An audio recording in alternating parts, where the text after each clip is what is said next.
हाँ, linear velocity of a particle at point in the central orbit, यानी central orbit लें, उसके किसी पॉइंट पर अपन बात कर रहे हैं लीनियर वेलोसिटी की, यानी रैखिक वेग की, है ना। तो संकेंद्र कक्षा के किसी पॉइंट पर पार्टिकल का रैखिक वेग, अपन ने ये रिलेशन पढ़ चुके हैं, स्मॉल v और थीटा के बीच रिलेशन, यानी ये v कैसा है, लीनियर वेलोसिटी, और थीटा कौन है, एंगुलर वेलोसिटी। तो angular velocity and linear velocity के बीच रिलेशन, यानी एंगुलर यानी जो कोणीय वेग है और रैखिक वेग के बीच रिलेशन, थीटा डॉट कितना हो जाएगा, वीपी अपॉन आर स्क्वायर। तो वीपी कितना हो जाएगा, R square theta dot, clear. फिर आर स्क्वायर थीटा डॉट को अपन ने क्या माना था, सेंट्रल ऑर्बिट की इक्वेशन फाइंड करने के लिए एच, है ना। ये एच अपन ने लिया था R square theta dot H, ये एच कौन है, कोई कांस्टेंट है। तो वीपी हो गया एच के इक्वल, वी स्क्वायर क्या हो जाएगा, H square upon P square, V square H square, 1 upon P square को अपन ने यू की फॉर्म में चेंज कराया था, क्या होता है 1 upon P square, 1 upon R square, 1 upon R four D R upon D theta का होल स्क्वायर। अब आर 1 अपॉन यू ले लें तो क्या हो जाएगा, यू स्क्वायर, और इससे R four D R by D theta कितना हो जाएगा, minus 1 upon U square D by D theta. यहाँ वैल्यू रखिए अपन तो क्या हो जाएगा, u की पावर 4 और ये du अपॉन डी थीटा का होल स्क्वायर। तो ये वैल्यू आ गई अपने पास, 1 अपॉन पी स्क्वायर की जगह अपन लिख सकते हैं u square plus du upon D theta का होल स्क्वायर। तो ये आ गई अपने पास वेलोसिटी। सेंट्रल ऑर्बिट के किसी पॉइंट पर वेलोसिटी का क्या फॉर्मूला होगा, v square equals to H square U square plus D upon D theta का होल स्क्वायर, क्लियर। ये डायरेक्ट फॉर्मूला अपन यूज में लेंगे। अब है central force for a given central orbit, ध्यान से समझना ना, ये वेरी इंपॉर्टेंट है। सेंट्रल ऑर्बिट यानी जो पार्टिकल सेंट्रल फोर्स के अंडर में मोशन करके पाथ बना रहा है, वो क्या होता है, सेंट्रल ऑर्बिट, उसकी कक्षा या संकेंद्र कक्षा।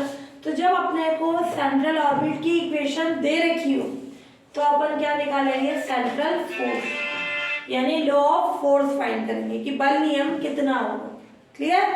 सेंट्रल ऑर्बिट दे रखा हो, कर्व की इक्वेशन दे रखी हो, तो लॉ ऑफ फोर्स निकालेंगे, है ना। तो फर्स्ट इसमें है, जब पार्टिकल किसी इलिप्स में, यानी सेंट्रल ऑर्बिट कैसा है अपना, इलिप्स, इस प्रकार मोशन करता है कि इस पर फोर्स ऑलवेज कहाँ लगता है, इलिप्स के फोकस की ओर लगता है। ये अपन इलिप्स लेते हैं इन जनरल,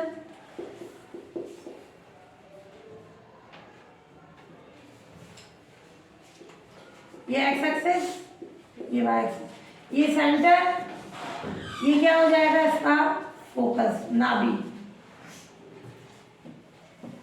क्लियर। यस, क्या होती है, यही जीरो, ई क्या होती है उसकी एसेंट्रिसिटी। क्या होती है एसेंट्रिसिटी, कोई वेरिएबल पॉइंट होता है पी की एस से दूरी, क्लियर, और यहाँ पे क्या होती है उसकी डायरेक्ट्रिक्स, उससे डिस्टेंस का रेशियो कांस्टेंट होता है, वो कहलाती है उसकी ई, यानी एसेंट्रिसिटी, यानी उत्केंद्रता, है ना। तो ये हो गई, कितनी फोकस होती है इसमें, दो, एक यही जीरो, एक माइनस यही जीरो, ये इसका केंद्र जो सेंटर। तो ये बोल रहा है जब पार्टिकल किसी इलिप्स में इस प्रकार मोशन कर रहा है कि उस पर जो फोर्स लग रहा है, उस फोर्स की डायरेक्शन हमेशा कहाँ हो, फोकस की ओर, क्लियर। जब ये अपन किस फॉर्म में पॉइंट लेंगे, आर थीटा में। अपन ने सेंट्रल ऑर्बिट की इक्वेशन दो तरीके से पढ़ी, पोलर और पैरेलल, दोनों में किसी से भी अपन सॉल्व कर सकते हैं, इजी होता है पोलर से सॉल्व करना। पार्टिकल पे, पार्टिकल कहीं पे भी हो चाहे यहाँ आ जाए, उस पे फोर्स लगेगा, किसकी ओर लगेगा, फोकस की ओर। क्लियर? तो उसके लिए अपन निकाल रहे हैं लॉ ऑफ फोर्स, बल नियम। क्लियर? कब? जब अपने को सेंट्रल ऑर्बिट दे रखा है, वो सेंट्रल ऑर्बिट कैसा है, इलिप्स। सबसे पहले सेंट्रल ऑर्बिट की इक्वेशन क्या होती है,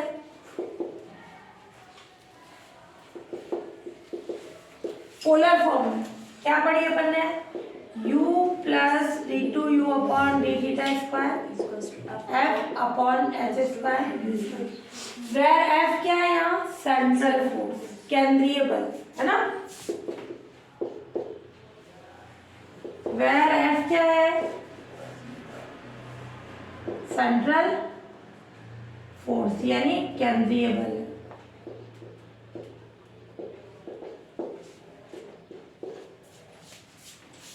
ये हो गई सेंट्रल ऑर्बिट की इक्वेशन। अब कर्व इलिप्स दे रखा है तो इलिप्स को पोलर फॉर्म में लेंगे, सर्किल दे रखा है तो सर्किल लेंगे, पैराबोला है तो पैराबोला। तो उन कर्व की अपने को क्या होनी चाहिए, पोलर या पैडल फॉर्म में इक्वेशन पता होनी चाहिए। अपन किससे कर रहे हैं, पोलर से। क्या होती है इलिप्स की पोलर फॉर्म में इक्वेशन, इलिप्स यानी दीर्घवृत्त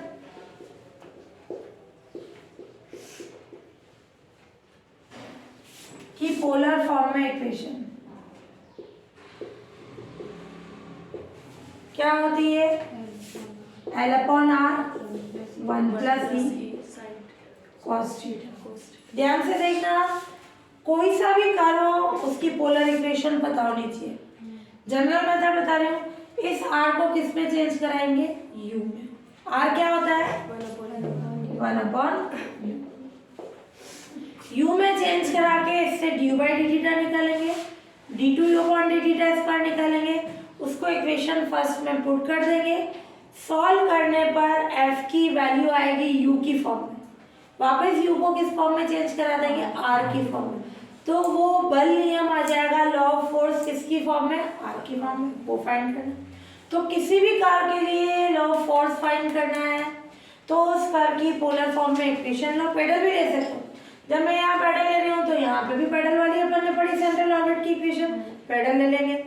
तो यहाँ मैंने पोलर फॉर्म में ली है सेंट्रल ऑर्बिट की इक्वेशन, तो यहाँ पे भी अपन कैसी ले रहे हैं, कर्व की पोलर फॉर्म।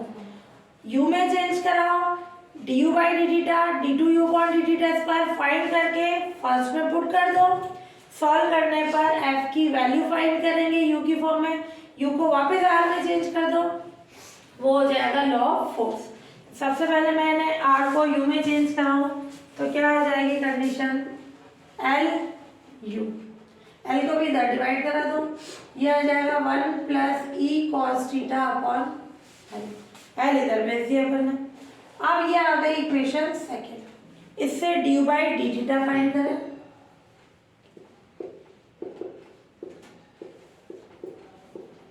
कितना आ जाएगा, 1 का तो 0 minus E upon L sine theta, फिर D two U upon D theta square कितना हो जाएगा, E upon L cos theta. आ गई वैल्यूज, और ये अपन ले ले थर्ड, ये फोर्थ, थर्ड और फोर्थ को किस में पुट कर दें, फर्स्ट में। Third equation third and fourth को इक्वेशन फर्स्ट में पुट करने का, क्लियर, और उसको सॉल्व करेंगे, बन नियम आ जाएगा। हाँ, इसमें अपन ने यह थर्ड और फोर्थ को मत रखो, यू की वैल्यू रखनी है ना, सेकेंड और fourth, D by D theta तो है नहीं, क्लियर। अब इक्वेशन फर्स्ट में पुट कर दें, क्या कंडीशन थी, F upon H square U square, इधर यू की वैल्यू नहीं रखनी है ना, फिर है अपना यू यानी 1 plus E cos theta upon L, D U upon D theta का whole square minus E upon L cos theta. First में वैल्यूज पुट कर दी, इस u की जगह नहीं रखा मैंने, है ना। तो इससे कैंसिल होने पर क्या कंडीशन आ जाएगी, f H square U square ई कॉस थीटा अपॉन एल, इससे कैंसिल हो जाएगा, क्या बच जाएगा, ओनली 1 अपॉन एल। क्लियर। अब ये कॉन्सेप्ट ध्यान से देखना, F H square upon L और यू को मैंने लिख दिया 1 अपॉन आर। यू क्या होता है, 1 अपॉन आर। क्लियर। अब जो ये एच स्क्वायर अपॉन एल है उसको अपन क्या लेट करेंगे, म्यू, ये कोई कांस्टेंट है, अपॉन आर स्क्वायर। म्यू क्या कहलाएगा अपना, अपॉन एल। ये अपन ने लेट किया कोई कांस्टेंट। एल क्या होता है, length of semi latus rectum, अर्धनाभिलंब की लंबाई। क्लियर। क्या होती है, ये अपन बोलते हैं फोकस, ये एक्सिस, इसके परपेंडिकुलर और फोकस से जाने वाली लाइन क्या होती है, लेटस रेक्टम, नाभिलंब, है ना। तो ये अभी देखो ये थोड़ा मेरा इलिप्स सही नहीं बना, ये वैसे ही होगा, बराबर होती है, इधर से और इधर से ये बराबर होती है। क्लियर। तो ये होता है L, length of semi latus rectum, where L क्या होता है, सेमी लेटस रेक्टम, अर्धनाभिलंब की लंबाई, है ना। जो आधी होगी अपने पास ये हाफ, वो हो जाएगी अपने पास, टोटल होती है 12, क्लियर, और हाफ के लिए एल हो जाएगी। तो ये हो गया अपने पास F equals to mu upon R square. Mu एक कांस्टेंट है, जब मैं इसको हटाऊं तो ये क्या आ जाएगा, ये इलिप्स के लिए आ गया लॉ ऑफ फोर्स, बल नियम। शॉर्ट क्वेश्चन में भी पूछते हैं इलिप्स के लिए बल नियम क्या होगा, F proportional to 1 upon R square, नहीं तो 7 मार्क्स में आता है पूरा इलिप्स के लिए law of force factor. Clear. तो F क्या होगा, proportional to 1 upon R square. अब अपन निकालेंगे इलिप्स के किसी पॉइंट पर वेलोसिटी। क्लियर। जो भी वेलोसिटी का फॉर्मूला निकाला था वो लेके वैल्यूज पुट कर देंगे। अब वेलोसिटी एट एनी पॉइंट, यानी इलिप्स पर अगर कोई पॉइंट हो तो उस पे वेलोसिटी का क्या फॉर्मूला होगा, v square equals to H square U square plus D U upon D theta का whole square. Clear. Central orbit में u प्लस सेकेंड ऑर्डर का डेरिवेटिव होता है, इनमें दोनों में डिफरेंस है, ध्यान से देखना। ये हुआ H square plus D U upon D theta का होल स्क्वायर। अपन ने वैल्यूज निकाली, वो वैल्यूज पुट कर दो, एच स्क्वायर, ये यू की कंडीशन, यानी 1 plus E cos theta upon L, उसका whole square, D U by D theta यानी क्या हो जाएगा, minus E upon L sine theta.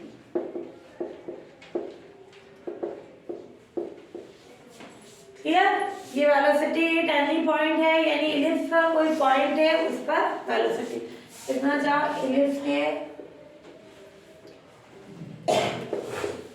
किसी पॉइंट पर वेलोसिटी।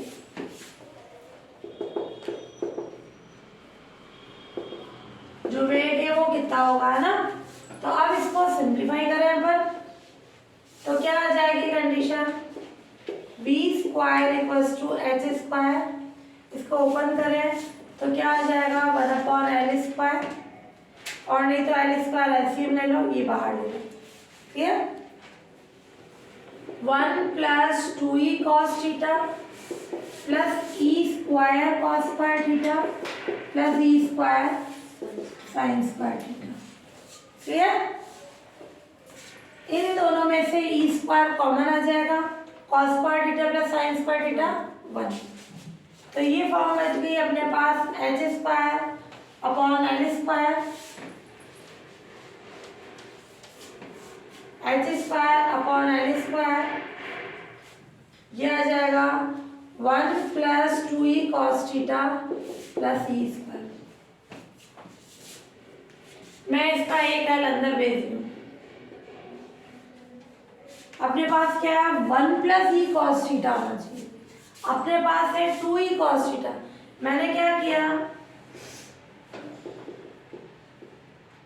1 ऐड और लेस करें, ये 2 प्लस 2e कॉस थीटा, यहाँ कितना है 1, यानी मैं -1 करूँ। कंडीशन समझ में आई? मैंने इस 1 को लिखा 2 - 1 की फॉर्म में, क्लियर? इस 1 को लिख दिया, फिर दोनों का 2 कॉमन आ गया, क्लियर? और एक आयल को अपन ने अंदर भेज दिया ये फॉर्म बनाने के लिए, क्लियर? ताकि ये क्या बन जाएगा, u, ये u की फॉर्म आ जाएगी। अब तुमने इलिप्स में पढ़ा है, ये 2l क्या होती है, length of latus rectum 2b² clear? यानी l कितना हो जाएगा, b²/a। इसकी वैल्यू होती है a² 1 - e²/a, b² की वैल्यू। इलिप्स में e क्या होता है, 1 से छोटा होता है, तो 1 - e² होता है। यही तो हाइपरबोला में पढ़ते हो तो वहाँ क्या होता है, e² - 1, वो 1 से बड़ा होता है। तो इस चीज का ध्यान रखना, इलिप्स में ये 1 - e² की फॉर्म में होता है, ये इससे कैंसिल। ये l की वैल्यू आ गई अपने पास क्या, a 1 - e² की फॉर्म में, क्लियर? तो इससे कंडीशन बन जाएगी अपने, ये अपन ने चेंज कराया है, इसको तो लिखे u, और h²/l को भी अपन ने कुछ लेट किया था म्यू,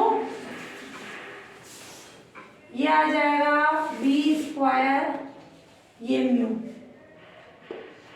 ये हो गया अपना u, 2u, और ये आई कंडीशन 1 - e² होना चाहिए, तो अपन ने क्या कॉमन निकाल लिया, -1 - e²/l, क्लियर? ये क्या आ जाएगा, b² म्यू 2u - 1 - e²/l कितना हो जाएगा, 1/a। इससे क्या आएगी वैल्यू, 1/a कितना हो जाएगा, 1 - e²/l,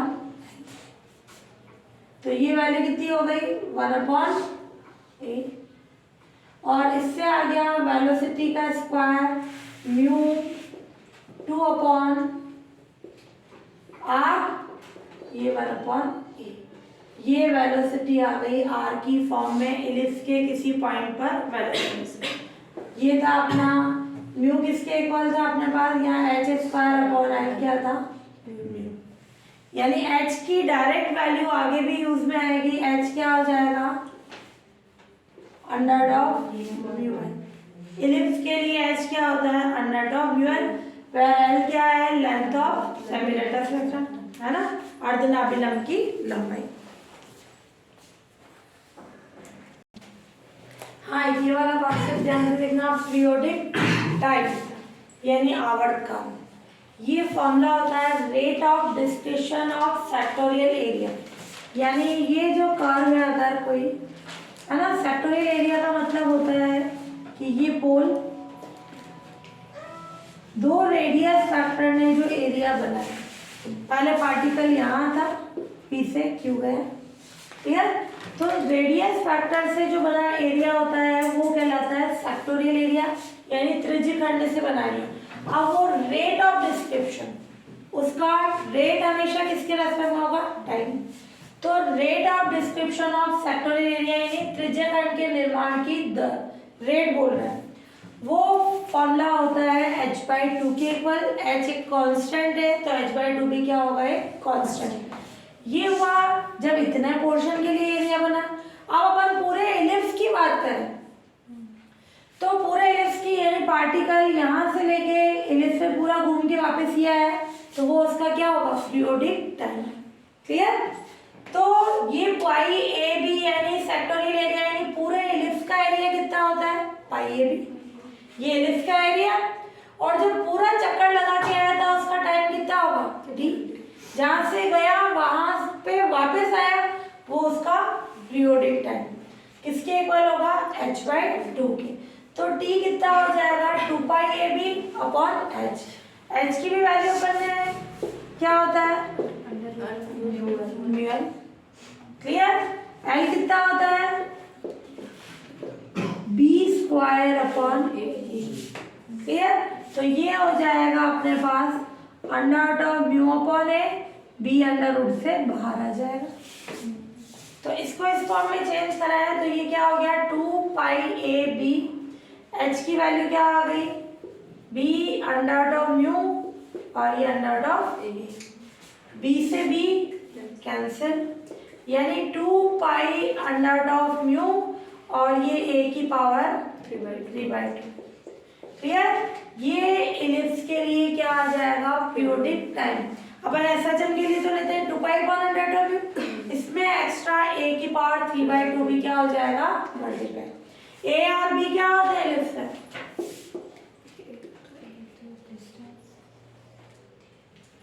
ये होती है टू पूरी जो होती है a dash length of major axis, दीर्घअक्ष की लंबाई ये हाफ हो गई। क्लियर। और ये b माइनर एक्सिस की जो हाफ लेंथ है क्लियर, ये b हो जाएगी। बड़ी वाली ये a डैश 2 है। क्लियर। मेजर एक्सिस यानी दीर्घअक्ष की लंबाई उसका हाफ कर देंगे ये और माइनर के लिए b का हाफ है। तो ये आ जाएगा इलिप्स के लिए पीरियोडिक टाइम 2π/√, a की पावर 3/2।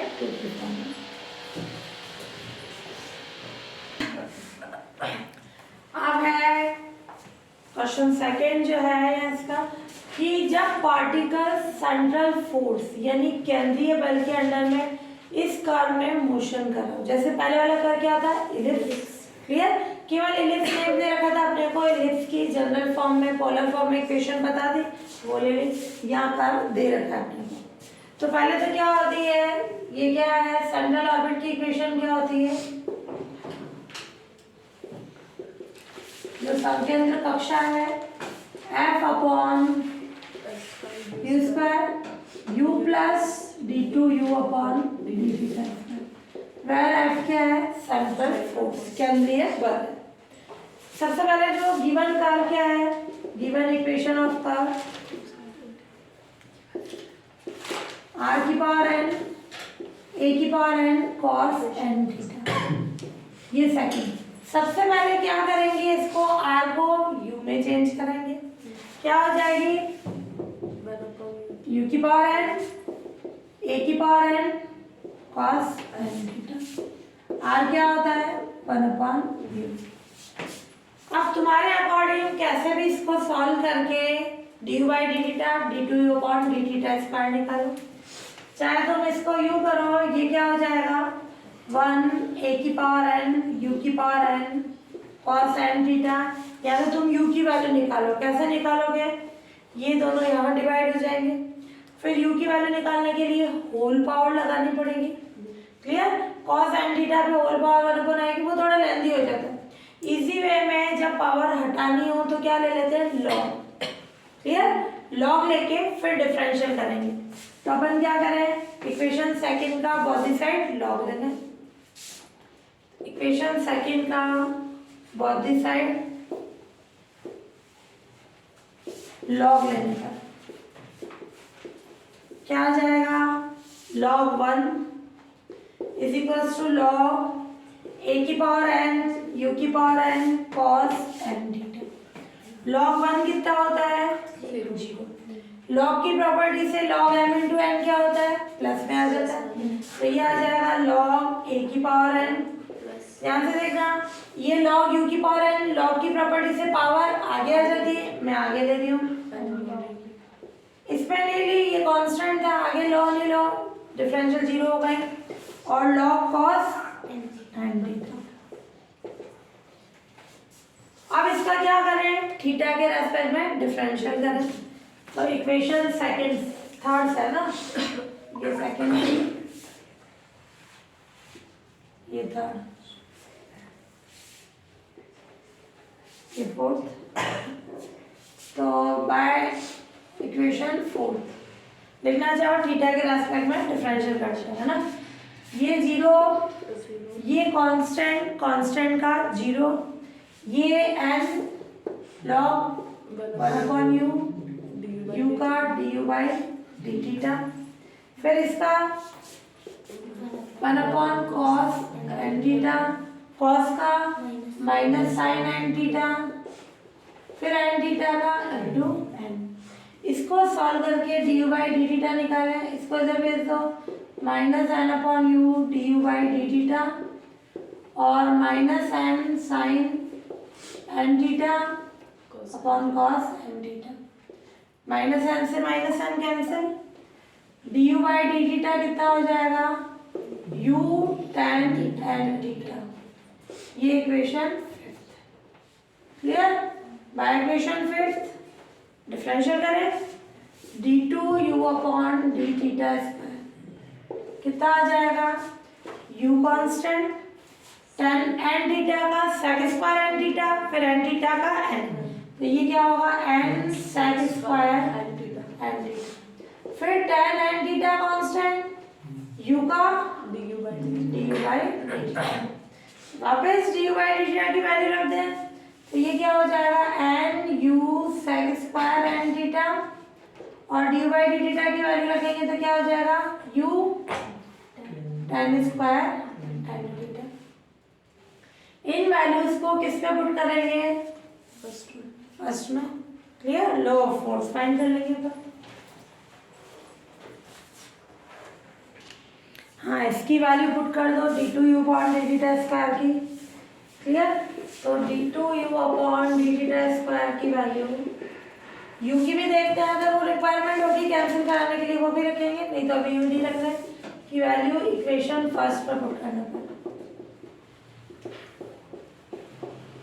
क्या आ जाएगी F upon H square U square U, ये रखी अपन ने तो N U sec square N theta plus U tan square N theta, clear. अपने पास क्या है, आर की पावर एन, ए की power N cos N theta है ना, यानी यू की पावर एन कितना था, ये थी कंडीशन, तो ये इसकी वैल्यू क्या हो जाएगी वन अपॉन कॉस यानी सेक एन थीटा कितना हो जाएगा, यू की पावर एन ए की पावर एन। इस टेन को भी सेक में चेंज करा दे, u प्लस इन दोनों को साथ में ले लें, u कॉमन आ जाएगा, one plus tan square N theta plus N U N theta, one plus tan square यानी सेक स्क्वायर और ये N U sec square N theta, दोनों में से सेक स्क्वायर कॉमन निकाल लें, तो ये u sec square N theta common one plus N, और सेक एन थीटा की भी वैल्यू रख सकते हैं, क्या आ जाएगी u सेक एन थीटा की क्या आ गई, u की पावर n a की पावर n उसका होल स्क्वायर, ये n प्लस वन। इसको सॉल्व करें तो क्या आ जाएगा n प्लस वन, u की पावर 2n प्लस वन 12 हो जाएगा, u की पावर 2n एक और u था तो प्लस वन की फॉर्म हो गई, फिर u को r की फॉर्म में चेंज कराया, ये आएगा अपने पास क्या चल रहा था f अपॉन ये कंडीशन, ये क्या थी लेफ्ट में, तो ये आ जाएगा f equals to n plus one A की पावर 2n और ये एच स्क्वायर और ये u की पावर क्या हो जाएगा 2n प्लस 3, ये भी इधर आ जाएगा, क्लियर। 2n प्लस वन तो था ये 3 की फॉर्म में, अब u को किस फॉर्म में चेंज करा दें, r की फॉर्म में, f n plus one A की पावर 2n एच स्क्वायर, ये हो जाएगा r की पावर 2n प्लस 3, तो f किसके प्रोपोर्शनल हो जाएगा,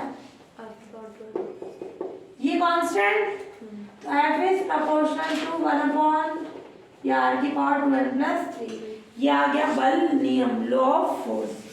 तो कोई भी कर्व दे रखा है उससे D by D theta D two upon D theta square निकाल लो, सेंट्रल ऑर्बिट पे रख के f की वैल्यू पहले u की फॉर्म में आ जाएगी फिर r की, तो ये आ जाएगा रिक्वायर्ड लॉ ऑफ फोर्स।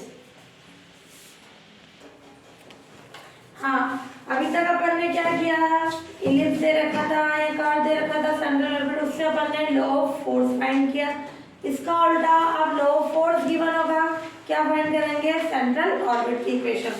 तो ये central orbit when law of force given,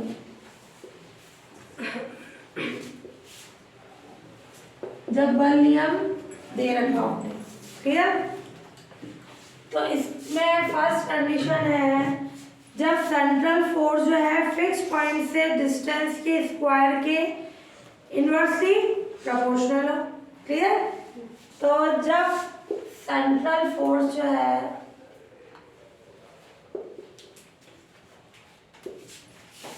fix point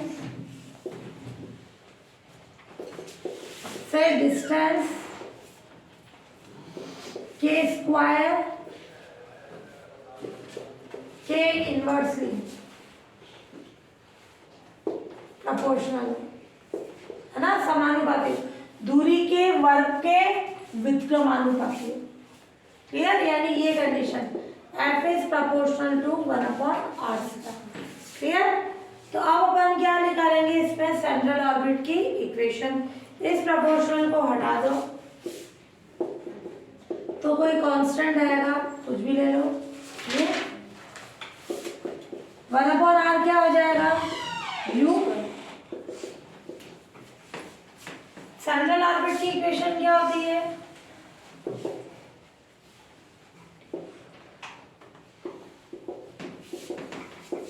क्या होगी सेंट्रल ऑर्बिट की equation, F/h² u plus d2u d theta square. F की वैल्यू रख दें ku², ये F की वैल्यू पुट करेंगे। क्लियर? उसमें अपन u du/d इन सब की वैल्यू रख देते हैं, इसमें फोर्स की वैल्यू रख देंगे। ये F की वैल्यू रख दी, ये h² u² u plus d2u d theta का स्क्वायर। ये इक्वेशन फर्स्ट से वैल्यू रखी अपन ने, ये कैंसिल, क्या आ गया, d2u d theta square plus u equals to k/h²। इस इक्वेशन को सॉल्व करना है, u की वैल्यू निकालनी है। क्या कर सकते हैं, डिफरेंशियल इक्वेशन के रूल से सॉल्व करें, इसकी ऑक्सिलरी इक्वेशन ले लें। क्या हो जाएगी, ऑक्सिलरी इसकी सहायक समीकरण, auxiliary equation of equation second इस ऑक्सिलरी में कैपिटल D m हो जाएगा, डिपेंडेंट वेरिएबल 1 हो जाएगा, राइट हैंड साइड 0 हो जाएगी, यानी m² + 1 = 0। तो m कितना हो गया, प्लस माइनस अल्फा। क्लियर? इसको लिख सकते हैं 0 + -α, ये अल्फा प्लस माइनस आटा बीटा की फॉर्म में हो गया।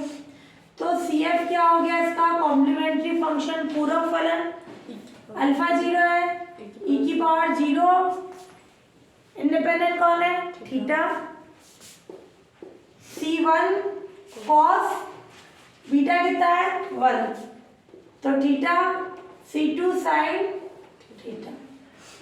ये CF हो गया, ये PI 1/d² + 1 k/h²।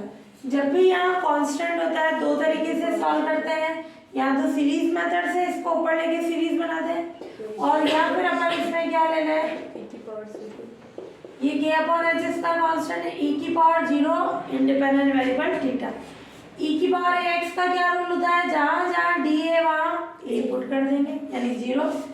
तो ये 1/0 + 1 k/h², ये 1 हो गया, ये PI हो गया। तो solution of equation second is u = जो डिपेंडेंट वेरिएबल है CF + PI। क्लियर?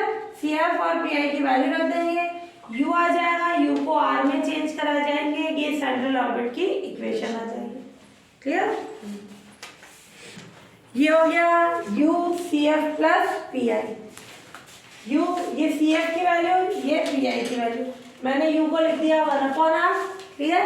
ये किसकी इक्वेशन आ गई, सेंट्रल ऑर्बिट की, जब अपने को लॉ ऑफ फोर्स गिवन था। क्लियर? जो कि किसकी इक्वेशन है,